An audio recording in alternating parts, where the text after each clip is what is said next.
It is God which worketh in you both to will and to do of his good pleasure. That's awesome to me. When you look at that there, well, we're working on the outside. Well, we're doing our best to live the Christian life. The Lord's taking care of all the details. He's taking care of it all. He's doing the work. So if the Lord's doing the work, then I don't need... No. It's a two-man job. Now the one man does all the work. Jesus does all the work. But there's work for us to do. We'll work till Jesus comes, is what the song says, right?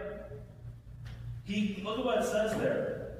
For it is God which worketh in you both to will and to do of his good pleasure. He gives both the desire, that's the will, and the ability to do what pleases him. You see that right there? Look at that verse again.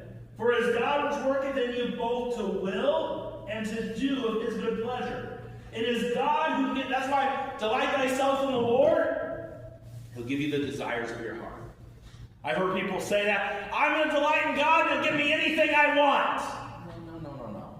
When you delight in God, your desires are going to be different. That's how it works. When you delight in the Lord, he changes your desires. That's how that works. So as we look at this, he gives us the desire and the ability to please him. But also without faith, it's impossible to please God, right? You say, well, I had faith, I believed in him.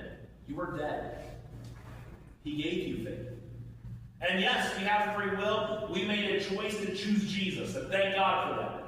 And how all that works at the end of the day, I am not smart enough and I don't get paid enough to figure that all out. But there are a lot of people out there that confuse it, and just be careful. Calvinism and other things try to complicate what the Lord tries to keep simple. I would encourage you, where we get in trouble a lot of times in Christianity or Calvinism and things, we try to explain every detail about God.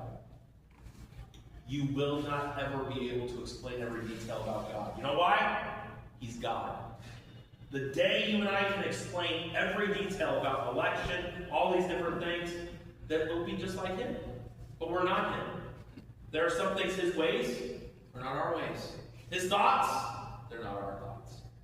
And I'm so glad that the best thought I ever have doesn't compare to the worst thought God could ever have.